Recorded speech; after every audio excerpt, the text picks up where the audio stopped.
it is, the latest release of the Athearn Genesis ES40DC with Loksound installed by me.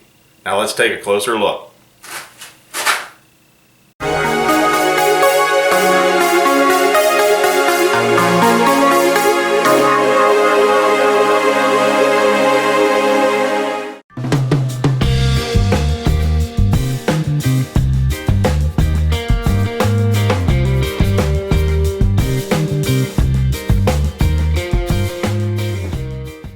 Alright, here it is, the latest release of the Athearn Genesis ES40DC.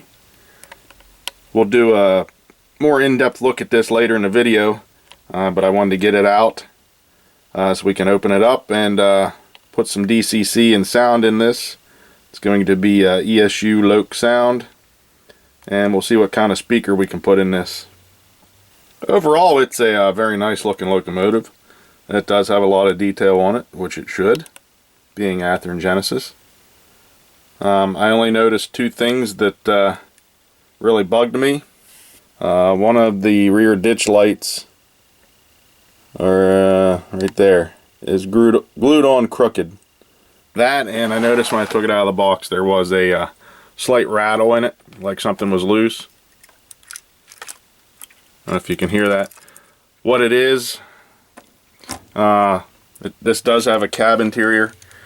A piece of the cab interior is loose in there. I don't know if it's like the seat or what, but it is bouncing around in there. But you can't really see in it. It does have tinted windows. It's not something that you're going to be able to really see, so I'm not too upset about that. Alright, so let's open this thing up and see what we're working with inside. So first thing we got to do is remove some of the screws to get this thing open. Lay it in your nice foam cradle, and now we need to take off both coupler pockets, and there is a screw on either side of the fuel tank underneath the trucks here that you have to remove. Alright, I have all the screws removed and the coupler pockets removed, so we can remove the shell. So now we'll remove the shell. Now lay this piece of felt here. Lift off the shell. Alright, I got you off the tripod here. We'll take a closer look. This does take a 21 pin decoder, so we'll have to remove that jumper board. Put the 21 pin decoder on there. Let's see, it does have the spot for, I believe that's a 28mm speaker. I'm a little bit disappointed. I was hoping this was set up for a sugar cube. I still might be able to use the dual sugar cube, but I'm going to have to lose this big weight right here, which I hate to do that. Another thing I notice, the front ditch lights, they have on separate functions, so I will be able to make them alternate and flash. The rear ditch lights, they have all wired together with the rear light, so there are available function pads. So what I need to do is separate the wires for the ditch lights and run them to some separate functions, and then program the decoder, so that way I have some rear flashing ditch lights also. Okay, so I decided to leave that weight there because that's a big chunk of weight. I'm gonna just use the 28mm speaker in the spot that is made for it. And I did get the ditch light wires in the rear separated to different functions on the pad now. And that way I can program the decoder to have alternating ditch lights in the back. Okay, I have the 28mm TCS WOW speaker installed. I have the rear ditch lights separated and soldered onto their own functions, and the ESU Loksound 21 pin decoder installed. Now let's get the shell back on and do some programming and get this thing up and running. Alright, now that we're on the layout here, let's check this thing out a little bit closer. This is the latest release from Athearn Genesis, the ES40DC. Now this is not the first time that Athearn has released the GEVO, but this does have some different features and some upgrades. This one does have all LED lighting, rubber MU hoses. Another thing you'll see is the PTC antenna array already installed, so that's a nice touch there. Also, this does have a cab interior with tinted windows, some see-through grills. Now this model does have grab irons up the side, and that's because of the year of this particular locomotive. Same with the door on the front. So there are a number of locomotive specific features that Athearn has done with this, which is nice. It's not just a cookie cutter locomotive. We'll go down the other side quick. The grills there on the side are not see-through.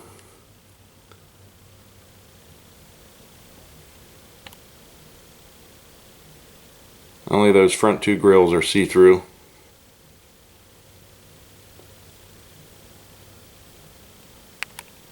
Also, looking at photographs, the PTC antenna array is gray on the real one. So again, locomotive specific features on this. I'll go through the startup and let you listen to that if you're interested in the Loksound part of this. If not, you can buy this with sound. It will be Tsunami 2. Also, the LED lighting. The LED lighting is just headlights, rear light, and your ditch lights. There are no extra lighting functions, no ground lights, no walkway lighting, just so you know that too.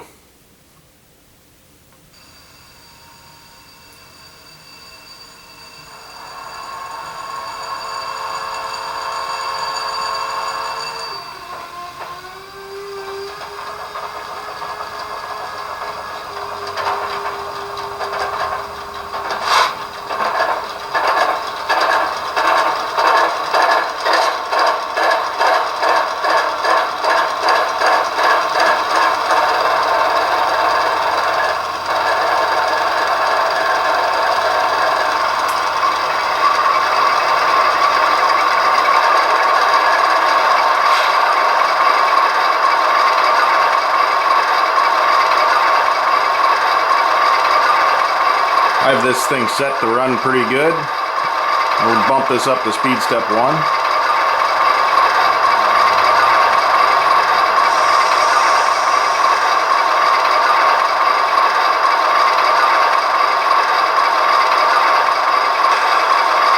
I like it, really nice.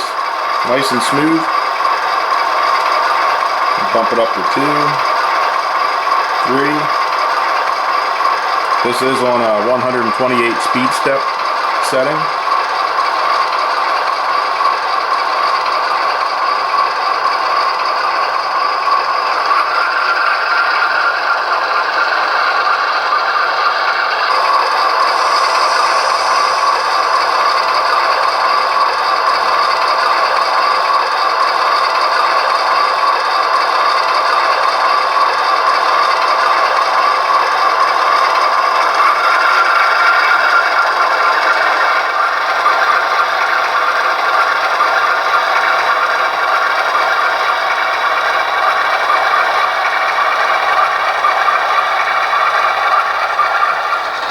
Alright, we'll cover the horn and bell as we do the lighting quick. Turn on the headlight. And ditch lights. Ditch lights do appear a little bit brighter than the headlight.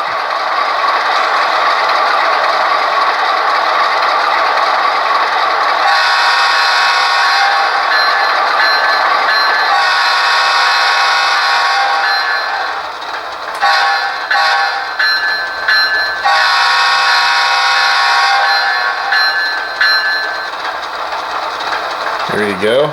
Quick look at the lighting and the horn and bell.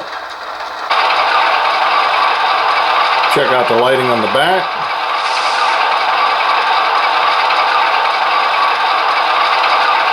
All the lights in the back appear to be relatively the same brightness. The one ditch light might look a little bit brighter in the video because it's actually, since it's crooked, it's aimed more at the camera than the other one.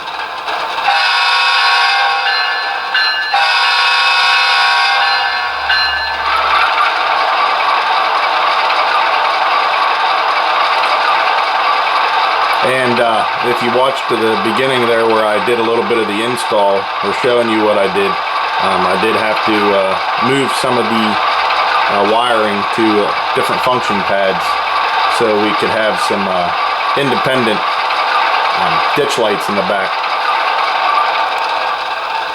Alright, I did pull out one of my Intermountain locomotives here to do a little bit of a comparison. Now the Intermountain one did come out a few years back, so you know, things have evolved a little bit since then, but it's the closest thing I have to do a little bit of a comparison. I don't know, I'm gonna be quiet here a little bit, but the Intermountain is actually running right now. The Athearn one is not. There's a big difference in sound with that 28mm speaker that I have in the Athearn. It's definitely, the Athearn's definitely got a better volume, better sound. I never did like the speakers that came in these Intermountains. Alright, we'll take a little bit closer look. I know it might be a little bit hard to see the lighting because I turned the lights back on in the room, but the Athearn definitely has better lighting. Now, as we compare these, I don't want to get too crazy with comparisons because overall they're both detailed pretty nice. I don't think you could go wrong with either one, actually. They're really close as far as details. But they are modeled after different year locomotives, so some of the features are different. Like the Intermountain does not have the grab irons up the side, and the placement of the door is different. It does not have a PTC antenna array. I'm sure now the real one probably does. The Intermountain does not have tinted windows like the Athearn does. But as far as the grills and everything that are see-through, they're pretty much identical. So as far as details, it wouldn't matter which one you went with. They're roughly all about the same.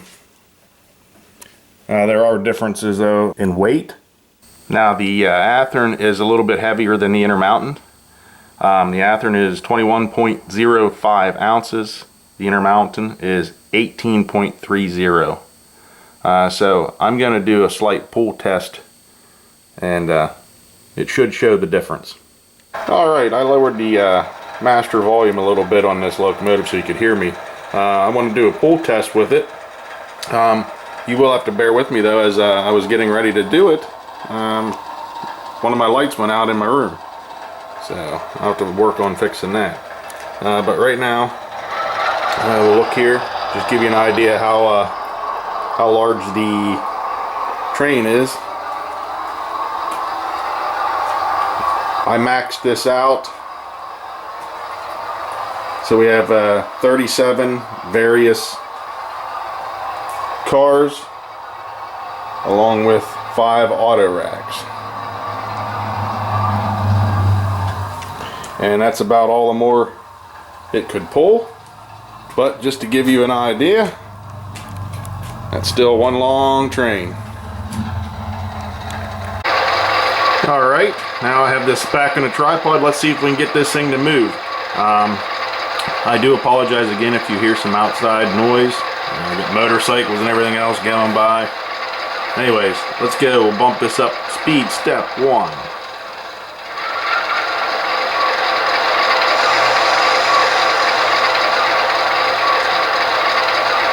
There it goes.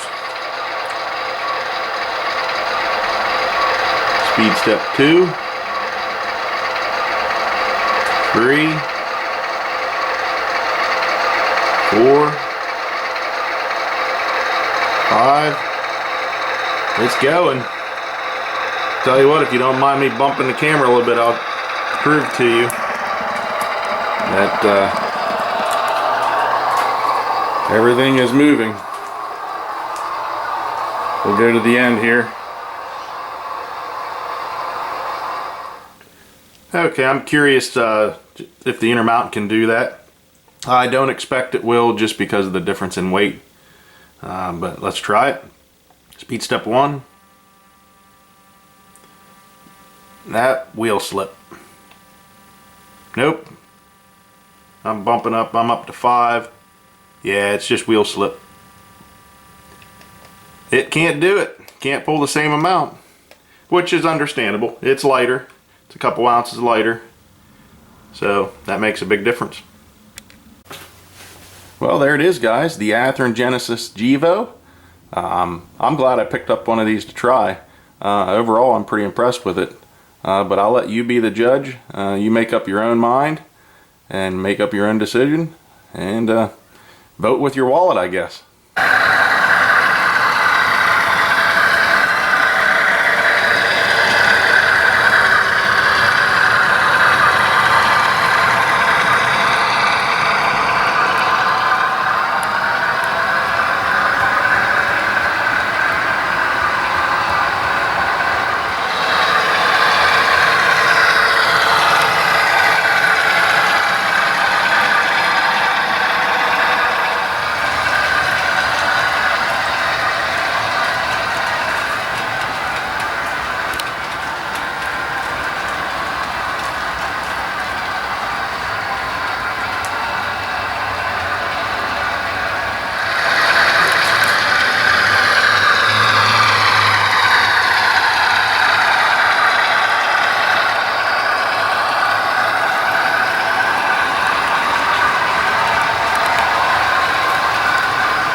Alright guys, that's all I have for this video. So take care. We'll see you next time.